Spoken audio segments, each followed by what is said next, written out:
From Hamilton Place Strategies in Washington, D.C., this is the HPS Insights Podcast. Good morning. It's Friday, February 26th. This is Tony Fratto. You're listening to the Macrocast. Got Brendan Walsh, John Fagan from Markets Policy Partners, our regular crew this week. Guys, we got Chairman Powell for his twice annual Humphrey-Hawkins testimony. I was thinking the last time he delivered testimony was back in June, and it was a really different world in June. We were just 4 or 5 months into COVID. We were actually into a lull in numbers of cases and hospitalizations and deaths after the late winter, early spring spikes that we had. We didn't have we had a CARES Act that was pumping money into the economy. Questions as to whether, how much more we were going to need later in the year. We didn't know about the upcoming, horrific winter that was going to be ahead of us at that time. We didn't know that vaccines were going to be coming. We were certainly hopeful back in June that vaccines were coming. Now, not only do we know that they're coming, they're actually being, stuck in people's arms, and we're getting potential emergency use authorization of J&J's vaccine. I think they're voting today, right? Today, yeah. FDA is meeting on that today, so we could have another, and that's a one-shot deal, which is very. And it doesn't need to refrigerate it. So the distribution of that, you can just park a bus outside of a grocery store and have people line up. It's a lot easier on this one. Yeah, absolutely. I think all of it, right? Let's get all of it out there, and this one, the fact that this one's so much easier and easier to distribute is great. Nothing against the ones who came earlier, because one of the early ones too. Whatever ones we can get. And then we had an election in the meantime. Potential insurrection also to overturn the election, but we got an election, change of government, Biden administration in now. So a lot different, things for Powell to talk about in this particular testimony, an improving medium-term outlook. He's been a long proponent for fiscal support, continued and additional fiscal support. He got a little bit of a chance to talk about the Fed's new monetary policy stance, which, was great to hear him talk about it. There was a little bit of discussion of it, though not much, right? I mean, it seems like these, Humphrey-Hawkins tend to fall into opportunities for senators to use the chairman as a sounding board for their pet economic issues of the day, or to try to trick the chairman into supporting their particular fiscal policy proposal. In this case, the size, magnitude, composition of the $1.9 trillion proposed fiscal plan. But he did get a chance to talk about where monetary policy is. I should say the chairman did not take the bait. Although he has been pushing for additional support, he stayed on his side of the line and talked about what the Fed would do in the case of what may be consequences for additional spending and how they read the economy. How did you guys see the chairman's testimony this week? Yeah, thanks, Tony. I think Fed Chair Powell did exactly what he was expected to do, as well as he could have been expected to do it. He was coming in there with a very particular message, and that message is, from an economic perspective, yeah, the outlook looks pretty bright, but we've got to get there first. Mm-hmm. And there are still really deep pockets of pain and suffering and difficulty in the U.S. economy, and we've got to address those. He said, very specifically, the recovery remains uneven and far from complete. And that is completely correct. and so, as much as we'll talk a little bit more about how the markets are flashing forward to this brighter future and the kind of ramifications of that. But from an economic perspective, he also talked about inflation and downplayed the risks of inflation, basically saying that the near-term noise, whether it's statistical base effect stuff from the deflationary pressures last in the middle of last year versus, and the costs of reassembling supply line and so forth. There's some real cases to be made that inflation is going to be kind of above expected over the next few months. And we'll talk a little bit more about the data that came in this morning, but that this will be a fleeting effect. In short, Chair Powell makes a compelling case that there's going to be some near-term volatility and noise in inflation metrics, but that on the other side of this, they're going to be a period of normalization, and we'll go right back to the steady inflationary dynamics that we've had before. Now, market participants, on the days of his testimony, the Treasury market sell-off that had really gotten in train here calmed down, and that is the kind of success that Fed Chair Powell wanted with his communications. But pretty much as soon as he stopped talking, the bond market started selling off sharply again. And yesterday we got a big spike in longer dated Treasury yields. The 10-year had some very challenging price action at the beginning of the day. It went up to 1.6% in a spiking kind of fashion that policymakers are not excited about seeing. This is, 2 weeks ago, we were like at 1.1%. This is a very swift move, and it's a reset higher.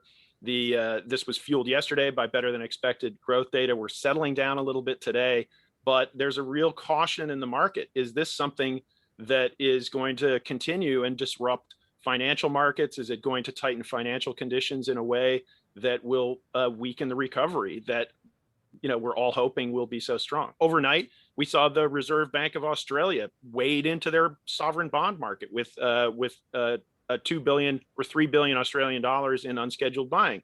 We saw the Bank of Korea announce a bond purchase program, multi-billion bond purchase program from now until June. We saw jawboning from the Reserve Bank of New Zealand. We saw jawboning from the European Central Bank, saying that they had the ability to do more easing if yields go up any further and threaten the recovery. The Fed has been a little more circumspect, and they've talked more about the being cautious on the recovery, but they haven't really taken the bait on trying to specifically talk down yields yet. Yeah, I think that's the question I get most often is what level on the 10-year does the Fed do something about it? Right. I mean, look, at the end of the day, I'm like, that is a question for Fed communications, like Fed credibility, right? Yeah. I mean, the real measure of inflation expectations is, the 5-year and the 10-year, right? I mean, if that's a really important point. Yeah. Right. I mean, if you see that that part of the curve moving, I mean, people are pricing in. Yeah. And it's the deepest, most liquid market in the world, so it's relatively accurate. And I think that. Yeah. I mean, the Fed has Fed speakers have talked about yields going higher and reflecting a better outcome for growth, and that's not a bad thing. It's not inconsistent. This is, in some ways, you could certainly see this. In hindsight, this could be seen as a very healthy adjustment. Treasury yields were always going to do this. They kind of got it out of their system. They moved up to the 10-year around 1.5, in a range right there that is more realistic in reference to what we think the recovery is going to look like, and that's more maintainable from a policy perspective. And that's certainly what we could see. We got some good data this morning, and the Treasury market is calmed for now. Hasn't reacted in a negative way. So and policymakers, let's just put it on the table. If you're sitting at the Treasury, the Fed, and the White House, and you're watching and concerned about some froth in financial markets, having higher real Treasury yields, a stronger dollar blow some of the froth out of the market, not in a disorderly way, but kind of cap some of the manias that might be building. That is a favorable outcome, not a negative outcome. Yeah, I guess the question is, is it, especially knowing that we have an uneven recovery here, right? I mean, so you slow down the froth, but there's a whole section of the economy that is not benefiting from any froth right now, right? And so they would benefit from continued broad-based growth. Now, again, we also know that they're most going to benefit from, people getting vaccinated to allow, contact, high contact sectors of the economy to return. That's like, it's not necessarily going to be a monetary policy conclusion, but it does wonder, like, whether, or it's a reminder that there are sort of, the sectors of the economy move at different speeds and that they impact people different ways. But I have sympathy for the Fed's communications challenge on this stuff too, right? Because, they get asked about, well, what if, what will you do if you see inflation? If the market is actually capping growth, like in a way that, and the way you described it, and I think this is right. This is the market acting to self-correct, right? It should be pricing higher if it sees heating. It should be pricing higher as you go out, and taking some of the froth off without the hand of the Fed. And I think, like, when you're in a relatively healthy situation, the Fed is more chasing the market than it is leading the market. I really believe that. So that's not necessarily a bad thing. At the same time, when they get asked about, what do you know about it? What do you think about inflation? Are you worried about inflation? As Chairman got asked, quite a bit, a couple of days this week, mostly from Republicans. His answer is, well, we don't see inflation, but if we do, we know how to deal with that, and we deal with that by raising rates too, right? So again, like, you're reminding that the only tool that you have to beat down inflation is to raise rates again, and raise the policy rate. So, like, that's not comforting. Like, you'd rather see it being led by the market than the chairman telling you that that's what we're going to do, even if it is just a remote thing. Because then you start introducing the question again. No matter what the new Fed's policy stance is, no matter what we hear about, their commitment to, full employment, in addition to just, inflation signals. Market participants aren't really going to believe it until they see it happen. Until the FOMC is tested with conditions where inflation is running in some sustained way above the 2% target, and real measures of employment are approaching with whatever measure they want to use as full employment. We're not really going to know, and market participants aren't going to have confidence in it. They're going to continue to speculate and have these. What is someone called it, a taperless tantrum? Is that? There was no taper. That's a good one. Yeah, it's a taperless tantrum. Yeah. And speaking of inflation, we got the Fed's preferred metric of inflation this morning. Brendan, what did we see there? So headline and core are at 1.5%. So core is the one to focus on. It's up from 1.4%. And obviously, as we talked about, they target 2%. Though there was some quirks in this one, because in the COVID bill that we passed in December, they increased the rates of reimbursement for Medicare. So that actually artificially inflated this number a bit. It probably would have been still 1.4 without it. And a year from now, it'll run off. So while inflation went up a little bit, there's just not any indication in these numbers that there's a huge amount of inflation in the economy right now. Yeah, and certainly the markets are responding in a pretty placid way to these numbers. Yeah. The personal income and spending numbers were pretty kicky too, but bond markets are settling down. Inflation break-evens are calming down. So it seems like maybe this got priced in yesterday. Yeah. Hopefully that's right. Hopefully that's right. I mean, boy, it's going to be wild when they're above their target range for some period of time. I mean, we'll have a lot to talk about.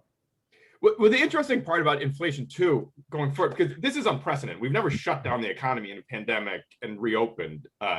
So some things when we reopen will be deflationary because we've been stuck inside. So we do things that we haven't normally do, and you're going to stop doing those things and you're going to go outside. So prices on some things are going to go up, and some prices on other things are probably going to plummet. Like trading cards are a thing again. Baseball cards are worth what they were back in the 80s. Once people are able to go back outside and go to bars, those prices are going to plummet. Yeah, they're not going to be spending on that stupid stuff again. Yeah. Hey guys, let's come back and talk about where talking about spending on stuff. We're gonna have we are going to get this $1.9 trillion COVID relief package in some form or fashion. Why don't we come back after the break and dive into that? You're listening to the Macrocast. On the first Friday of every month, HPS analyzes the latest jobs and labor market data in a digestible format. Sign up for our reports at hamiltonplacestrategies.com or on Twitter at HPS Insight. All right, we're back on the Macrocast.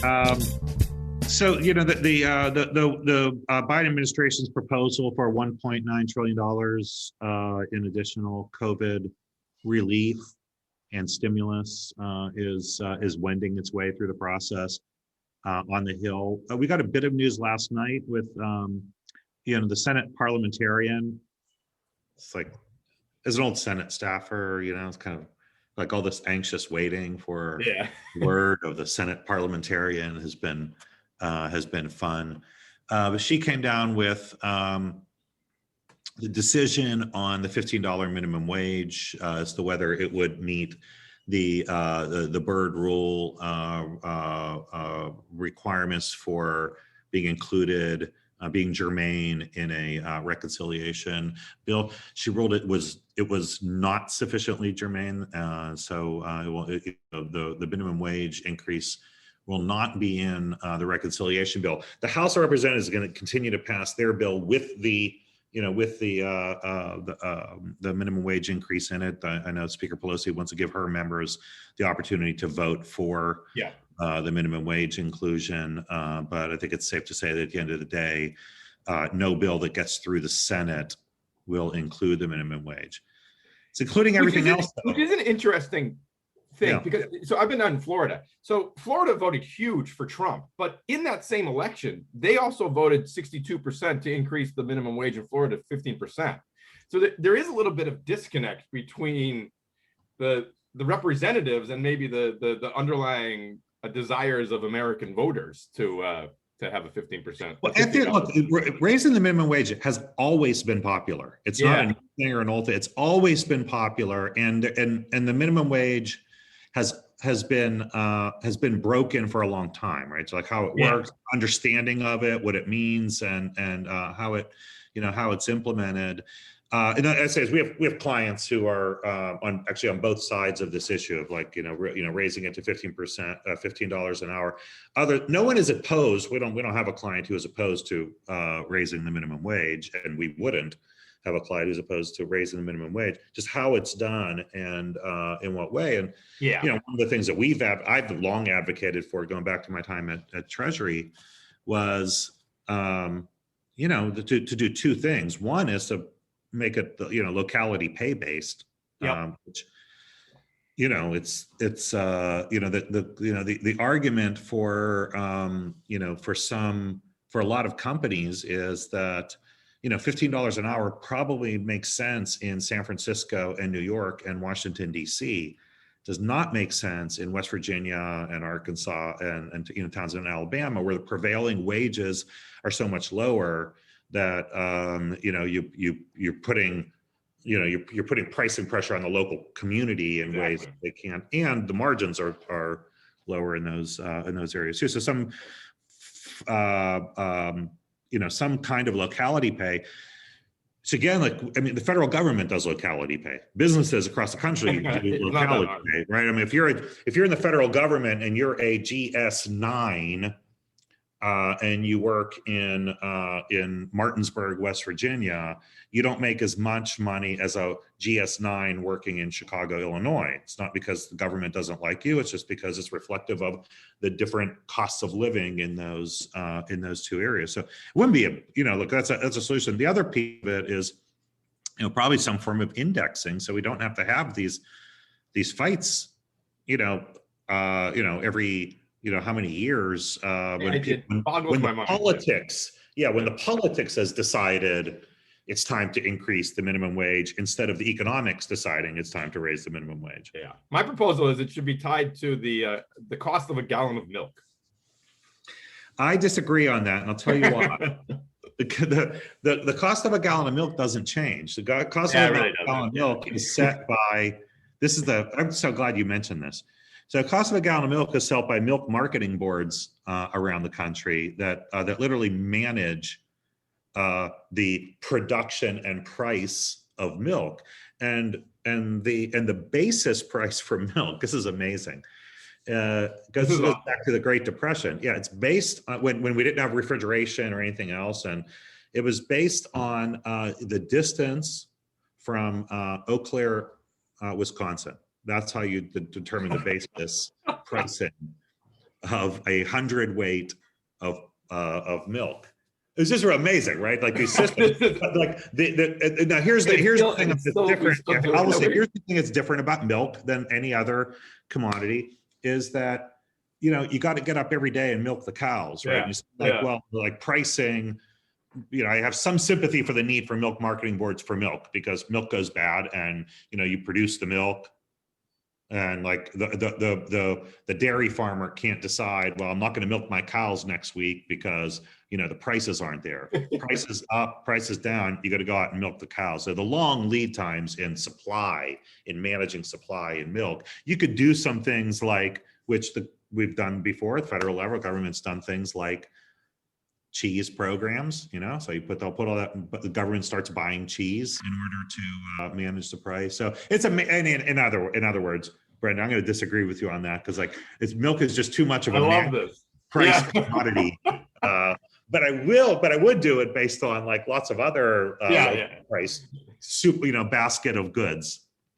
And that's one of the things that when Brendan and I were talking about this, it sort of raises the question. This isn't going to derail the American Rescue Act, and because the parliamentarian ruled on it, it kind of papers over some of the cracks in the Democratic Party over this. Obviously, Senator Manchin from West Virginia was not in favor of $15 federal minimum wage, and just he now doesn't have to oppose the progressive wing of his party on this. Because it's separated out. And although they're talking about various experimental ways to try to reach that goal within the bounds of the budget reconciliation rules, it probably won't go through.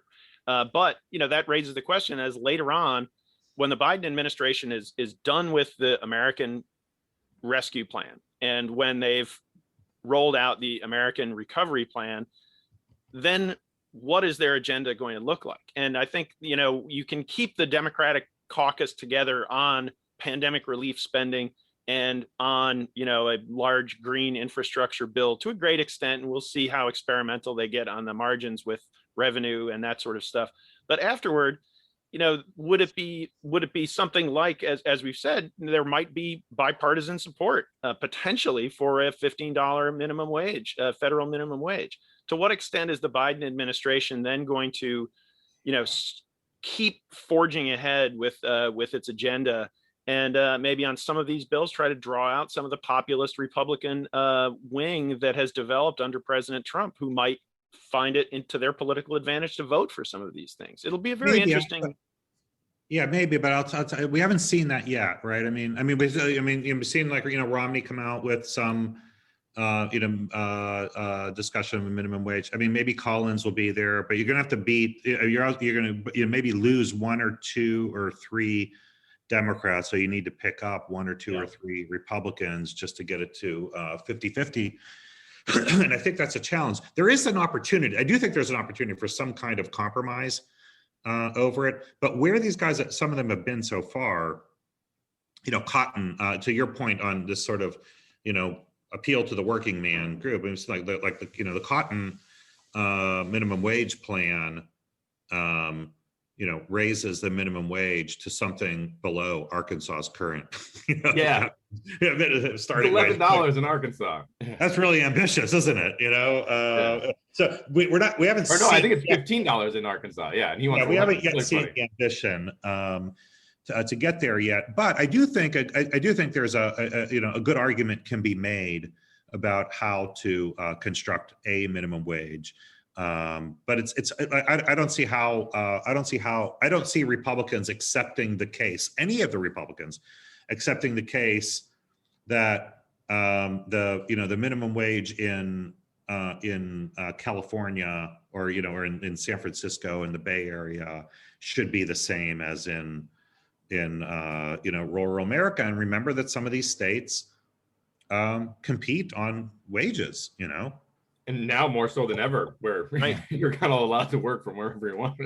Well, certainly from the Biden administration perspective, they have a political imperative to approach social justice, and that is one of the things that is going to be, it's implicated in their spending plans now, but it's not front and center in a way that a dedicated $15 minimum wage and other policies put together in a large omnibus package that is designed to ameliorate some of the inequalities and injustices that the Biden administration is very focused on.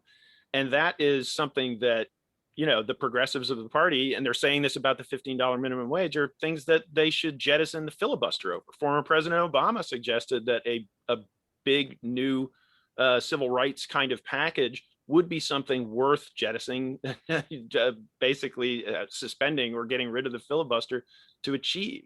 Now that I think is, when Brendan and I talk about our policy outlook, we have 2020, November 2020 as a real threshold date, right? And as a Biden administration, when the stakes in that election are as high as they were, almost as high as they were in November of last year, how many legislative chances do you really want to take ahead of that?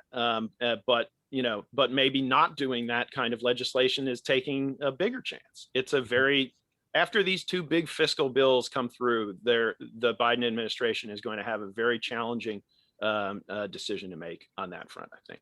I agree with that, and to your point on which we've talked about it a bunch of times, many times on Weekly here, and again today.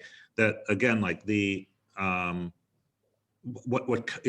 has brought some things to light, and that is the sort of uneven impact of COVID on Black and Brown communities. Unquestionably, there are reasons for all of this, by the way, which don't have to do with racism, right? Just have to do with the kinds of sectors, kinds of jobs that are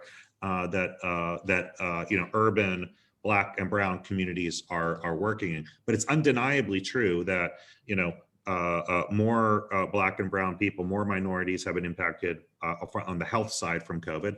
More Black and Brown communities have been impacted on the economic side. Goldman Sachs and others are out with reports this week showing that even Black businesses were fewer PPP loans, less successful in getting PPP loans approved.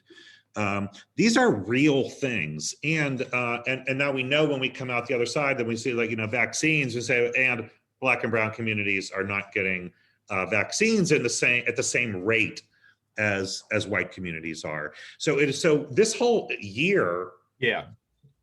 Yes, the George Floyd protest this summer, but also through COVID, we've seen like this, dichotomy in the country of how certain populations are treated, whether it comes through CARES Act relief or these other programs, and through some of the social justice legislations can move. We have to change that. Like that, we need continued attention to that, to close those gaps. That is not a healthy country. And also going forward, as we reopen, there was a huge amount of small businesses that closed just because of the pandemic. They were good businesses. Those are going to reopen, and people need access to small business loans. Yeah, so that can be a and look, when I say like that, it's not just all racism, just a matter of fact, right? That like if you are in, that there's a higher proportion in urban areas of Black and brown Americans. They are overrepresented in high contact service-oriented businesses, those are just facts, right? And so like there is some disproportionality that has to do with what kinds of employment people are in. It doesn't explain the vaccine issue or the uneven susceptibility to to COVID. That's a difference. But on the employment side, like there's some logic to it, but it doesn't explain all of it, and more needs to be done there. And we can't just shrug and say, well, they're just in different businesses and we'll have to see how it goes. I think we're going to have to attend to those disparities. Hey, we come back, let's take a look at next week. We have another, mother of all jobs reports coming up next week. We'll be right back on the Macrocast. Economics has a diversity problem.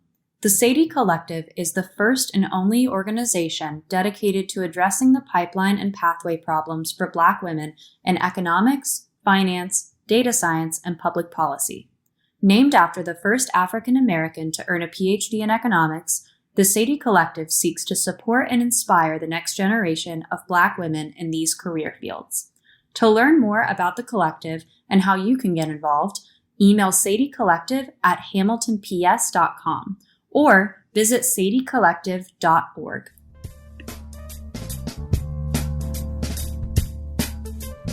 All right, back on the Macrocast. Brendan, we're going to be back. We're going to have the first jobs report of the Biden administration next week. Yes, and so the consensus is looking for a little over 100,000. The claims numbers have been a little noisy because of the storm. And that's what most people kind of predict the jobs number off of. So this one could be a really interesting one. And also the storm hit in the middle of the month is when they take the survey. So there'll probably be some noise on this, but it's especially with everything going on in both the treasury and equity markets, it's going to be certainly a market moving number come Friday. I didn't see ADP. Was there? I didn't pay. No, that comes out on next Wednesday. Oh, what am I talking about? It's next week. Yeah. It's like I'm stupid this week. So jobs. What else we have? And then we also get the RBA in Australia has a meeting, and then we get a lot of the final revisions to the global PMI index that market does. That'll be an interesting outlook on global PMI. Thank you for listening to the HPS Insights podcast, produced by Hamilton Place Strategies. For the latest updates, follow us on Twitter @HPS Insights and follow us on the web at hamiltonplacestrategies.com.